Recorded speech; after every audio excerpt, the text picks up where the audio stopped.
questions après, comme ça, peut-être avec un exemple, ça va nous apparaître plus clairement. D'accord.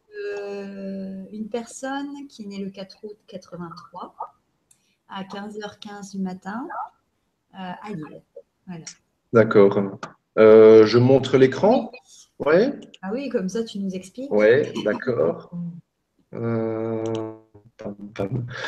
Voilà, donc moi je découvre un petit peu ici, hein. Donc c'est une personne que je connais pas du tout. Donc bon, déjà on va découvrir le thème de la personne. Alors quand on voit ça, on se dit waouh, c'est quoi le truc ici? Donc ça c'est un thème de naissance. Moi c'est ce que j'appelle la véritable carte d'identité de la personne. D'accord. Parce que là, à peu de choses près, tu vois tout. Tu vois ce que la personne a vécu dans une autre vie, avant cette incarnation-ci. Euh, Tu vois vers où elle se dirige. Tu vois, comment se trouve le père. Tu vois comment se trouve la mère. Tu peux voir si c'est facile ou difficile avec les frères et sœurs. Tu peux voir, enfin bon, tu peux voir un tas de trucs. Donc ici, moi, comment est-ce que je fonctionne? Euh, Déjà, on va regarder le signe solaire. Alors, le signe solaire, il est ici. Tu vois, c'est le soleil. D'accord. Là, tout de suite, une fois que j'enlève, on voit plein de lignes au milieu. Tu vois, on voit des lignes rouges, des lignes bleues. Ce sont des aspects. Les lignes rouges, ce sont certains aspects entre les planètes qui ont du mal à communiquer entre eux, D'accord. entre elles plutôt. Tu as des lignes rouges. Ici, si je clique sur le Soleil, il y a 3 lignes bleues. Ça, c'est très positif. D'accord. Donc, ça veut dire que les planètes, elles communiquent aisément entre elles. D'accord? Donc, ici, on voit donc, du signe solaire, on voit que ça tombe en Lion. Ouais. Tu vois? Euh, alors, bon, ici, on a le Bélier, le Taureau, le Gémeaux, le Cancer, le Lion, donc par ordre zodiacal, la Vierge, la Balance, le Scorpion, Sagittaire, Capricorne, Verseau, Poisson. D'accord? Ensuite, on a ici AC, c'est l'ascendant. Donc ici, grâce à l'heure de naissance que tu m'as donnée, qui est de 5h15 du matin, on détermine ici que cette petite ligne, elle tombe juste avant le lion, c'est-à-dire elle tombe en cancer. Donc elle est ascendant cancer, elle est lion, cette personne, mais ascendant cancer. Euh, donc ici, le lion, ben, c'est une personne donc, qui est en recherche de reconnaissance. C'est une personne, c'est signe de feu, hein, le lion, tout comme le bélier et le sagittaire. C'est une personne qui a un certain tempérament, c'est une personne qui a sa fierté, qui fait les choses parce qu'elle recherche de la reconnaissance. Elle peut aussi être généreuse pour qu'on lui dise merci, justement. Et c'est ça qui fait plaisir à un lion. Ouais. Je vais essayer de pas trop m'étaler non plus. On pourrait parler du lion pendant longtemps. Maintenant, on regarde, elle est ascendant cancer. Alors le cancer, c'est quoi? C'est quelqu'un d'hypersensible. Euh, c'est quelqu'un qui c'est lié à la mère, le cancer. C'est tout ce qui est maternité, c'est le foyer, c'est les besoins de sécurité, c'est le côté un peu plus doux. Bah, tiens, on en parlait là tantôt. Donc ici, ce lion ascendant cancer, c'est une personne c'est une personne qui s'affirme, mais c'est teinté d'une certaine hypersensibilité. Donc là, comme je vois les choses, c'est pas une personne qui est si lion que ça. Donc elle est peut-être pas si fière et aussi elle est peut-être pas tant en recherche de reconnaissance que ça. J'ai l'impression que c'est entre guillemets, je dis bien, un faux lion. Donc un lion un peu plus craintif. Donc ici, on regarde quoi ici? Donc ici, on regarde aussi où se trouve le maître de l'ascendant. Ascendant cancer, donc le maître, donc la planète qui gouverne, c'est la Lune. Ici, la Lune, on voit qu'elle est en Gémeaux. Donc, Le maître de l'ascendant, c'est la Lune. c'est la lune de naissance, en fait. C'est ça. D'accord, ok. Donc moi, comment j'interprète? Je regarde le signe solaire, histoire d'avoir la vitalité de la personne. Ensuite, l'ascendant. L'ascendant détermine la personnalité. Ensuite, on recherche la planète qui gouverne le Cancer. Et comme je le disais, c'est la Lune. Donc ici, on regarde comment joue la Lune en fait. Quel rôle elle a dans le thème ici. Bon, on regarde, elle est ici dans ce signe-là, qui est le signe des Gémeaux. Le Gémeaux, il communique. Le Gémeaux, c'est la fratrie, donc les frères et sœurs. Le Gémeaux, il est curieux. Le Gémeaux, il a des idées. Donc, ici, on a déjà une lune, donc une lune qui a des idées. On a quelqu'un de curieux. On a quelqu'un, je ne serais pas étonné que ce soit quelqu'un qui aime bien tout ce qui est lecture. Euh, et ici, tu vois le numéro 11 là. Oui, Là, on est dans la 11e maison. Donc, ce domaine-là, c'est plutôt le domaine des amis. C'est le domaine de. C'est un signe qui communique. C'est en analogie le signe du Verseau. Le signe du Verseau, c'est un signe d'air. Tous les signes d'air sont des signes qui aiment communiquer. Donc ici, on est dans une personnalité, à mon avis, qui doit avoir des amis, qui doit être assez entouré niveau tout ce qui est sociable. social, communauté. Au sens plus large encore, on a l'humanitaire. Euh, donc voilà, donc ici, si je regarde, alors, il y a d'autres choses aussi, hein. On voit, il y a cette planète-ci, c'est Chiron. Chiron qui se sent blessé pendant beaucoup d'années. Ça, c'est une clé de guérison, Chiron, mais j'y reviendrai plus tard. Euh, Donc alors, là, si on devait se concentrer uniquement sur le signe solaire, ascendant et lunaire, oui, c'est ce on pourrait... c'est ce qu'on appelle une signature astrologique. D'accord. Et ben, dans ces cas-là, on pourrait dire que c'est une personne qui a un besoin de reconnaissance, mais qui a quand même une grande sensibilité, même si a priori elle devrait la cacher, puisque apparemment le lion c'est quand même l'image, d'après ce que j'ai retenu de ce que tu m'as dit. Hein. Oui, L'image qu'elle affiche d'une certaine fierté, d'une certaine envie d'avancer et de faire les choses pour être reconnue derrière et présenter justement son œuvre aux autres.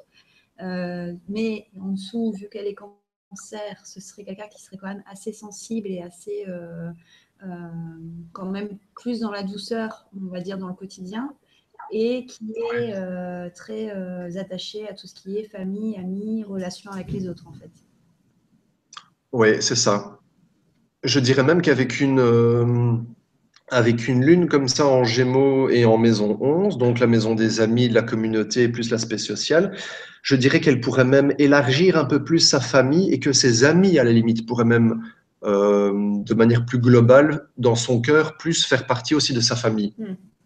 Je pense, je ne la connais pas, mais de ce que je vois ici, euh, moi je mettrais ça. Surtout qu'ici, je vois, ça c'est ici, c'est le nœud nord. Le nœud nord, c'est le but de vie. C'est ce que j'appelle une boussole interne, si tu veux, qui, au fil de la vie, va diriger la personne euh, dans cette direction.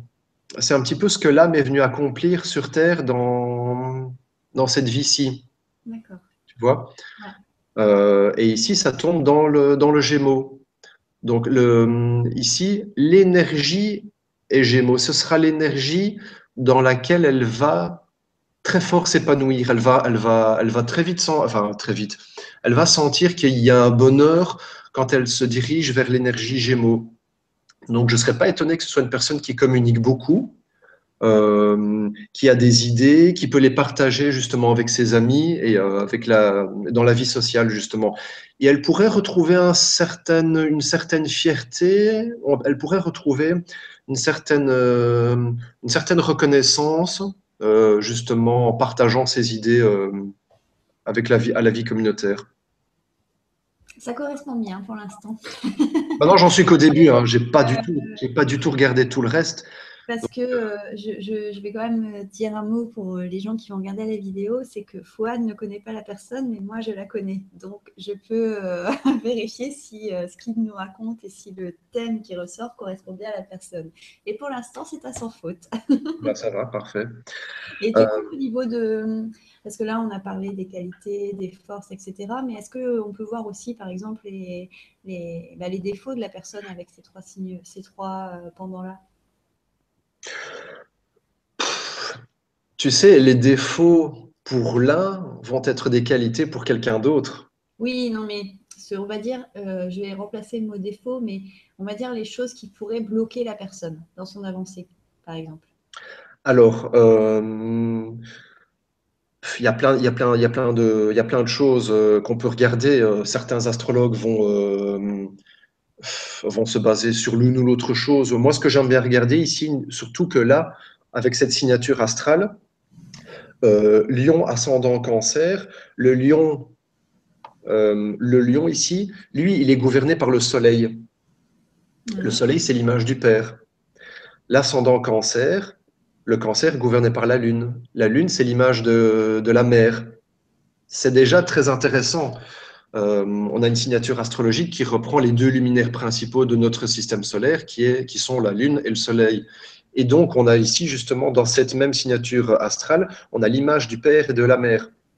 Donc ici, rien qu'en pointant sur le Soleil, on voit toutes des lignes bleues, c'est très positif.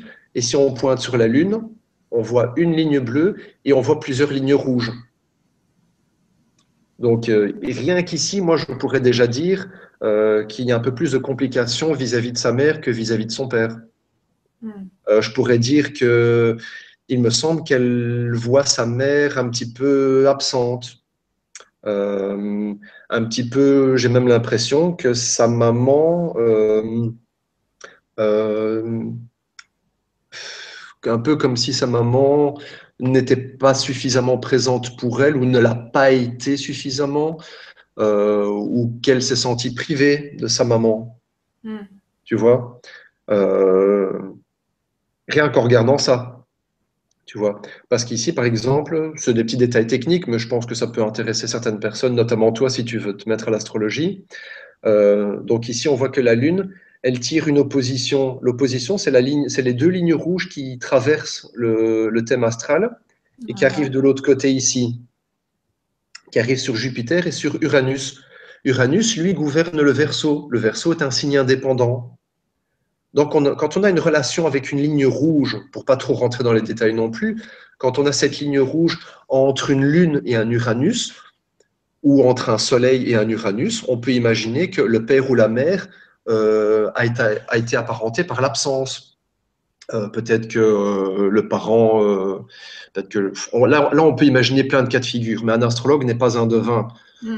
Je ne peux juste dire que la personne ici, donc ton ami en l'occurrence, a senti sa maman comme un peu inaccessible ou absente, ou peut-être que sa mère avait un travail très prenant, qu'elle était indépendante, qu'elle n'était pas beaucoup là à la maison, peut-être que, je ne sais pas. Donc tu Ouais. vois. Et là, justement, en consultation, quand tu parles avec la personne, ben justement, on décode un petit peu tout ça. Et là, la personne dit, ah bah oui, tiens, ma maman, elle est, bon, bah, je sais pas moi, elle a peut-être quitté mon papa, je ne l'ai plus jamais vu, par exemple. Donc là, on D'accord. commence à comprendre certaines choses. Donc là, ici, moi, je vois un certain sentiment d'absence et d'indépendance vis-à-vis de la mère. En même temps, qu'est-ce qu'on peut dire d'autre? La Lune en 11 face à l'Uranus en 5. Tu vois, ça forme un axe, l'axe 5-11, par Ouais. exemple. Tu vois, ça, c'est ce qu'on appelle un axe affectif. Donc, avec une Lune opposée à un Uranus, on peut imaginer qu'il y a un côté affectif qui n'a pas été assouvi. Les chiffres comme ça, les 5, les 11, ça Ouais. correspond à quoi? Ça correspond. Ça correspond. J'ai pas compris ta question. Ben, en fait, tu parles du 5 et du 11. C'est les numéros des maisons? Oui, c'est des domaines ici qui tournent tout autour. D'accord. Et parce que sur la carte, je vois qu'en dessous, il y a d'autres numéros. Par exemple, sous le 5, il y a un 7, je crois. Ici? Oui, Ah, c'est la position des planètes. Ici, par exemple, Uranus se trouve à 5 degrés du Sagittaire. d'accord, Le Sagittaire, c'est la flèche. Ici, il se trouve à 5 degrés et 7 minutes. d'accord. Donc, non, ici, je parle de, tu vois, à partir de l'ascendant, tu as le Ouais, numéro 1, première maison, premier domaine, deuxième domaine, 3, 4, 5, et ça tourne tout autour jusqu'à 12. ok. Tu vois? Et je sais que l'axe 5-11, c'est l'axe affectif. Mais ça, tu le sais parce que tu l'as appris, en fait. Je le sais parce que je l'ai appris et que ça tombe souvent dans les thèmes astro. D'accord. Donc, mais je ne les connais pas encore tous, hein. Donc, tu as l'axe 1, 7, euh, 2, 2, 8, 3, 9, etc. jusqu'à 6, 12, quoi. D'accord. 6, 12, par exemple, je sais que c'est la santé, par exemple. Ok. Tu vois? Ouais. Euh, Donc voilà, donc ici on sait que c'est une personne qui a une certaine fierté, mais pas trop, qui est assez sensible, qui a besoin de sécurité. Tu vois, elle a besoin de sécurité et on voit quelque chose d'assez indépendant par rapport à la mère. C'est dans l'axe affectif. Donc tu vois, tout doucement, on commence à avoir des pistes. Hmm. Euh, Il y a autre chose pour les novices en astrologie. Quand tu vois le thème ici, si tu prends l'ascendant et que tu tires une ligne horizontale, tu arrives ici au descendant. Le descendant, c'est la manière dont on s'ouvre vers les autres, c'est notamment la relation de couple. Et alors, quand tu coupes le thème astral en deux, tu as la partie du bas, qui est une partie qui est plus tournée vers l'intérieur de la personne, et la partie au-dessus, c'est plus tout ce qui est tourné vers la relation sociale. D'accord. Tu vois? Ouais. Donc ici, rien qu'en regardant le nombre de planètes qui est en dessous, on peut se douter que c'est une personne qui est malgré tout je vais pas dire introverti, mais peut-être, tu vois, qui est quand même malgré tout euh, assez tourné vers elle. Tu vois, je pense qu'elle a pas, elle a pas tout ce qui est, allez, tout ce qui est, elle doit avoir des amis, je pense, mais peut-être pas tant que ça. Hmm. Tu vois, elle est plus tournée vers elle. Je sais pas si je me trompe, mais Non, non, tu ne te trompes pas. tu vois. Euh, Autre chose qui est intéressant, c'est des petits trucs. Quand tu regardes les maisons, donc les maisons avec les petits numéros, tu as des maisons dans lesquelles il y a des planètes, tu as des maisons dans lesquelles il n'y a pas de planète. Par exemple, ici, la maison 9, il n'y a pas de planète.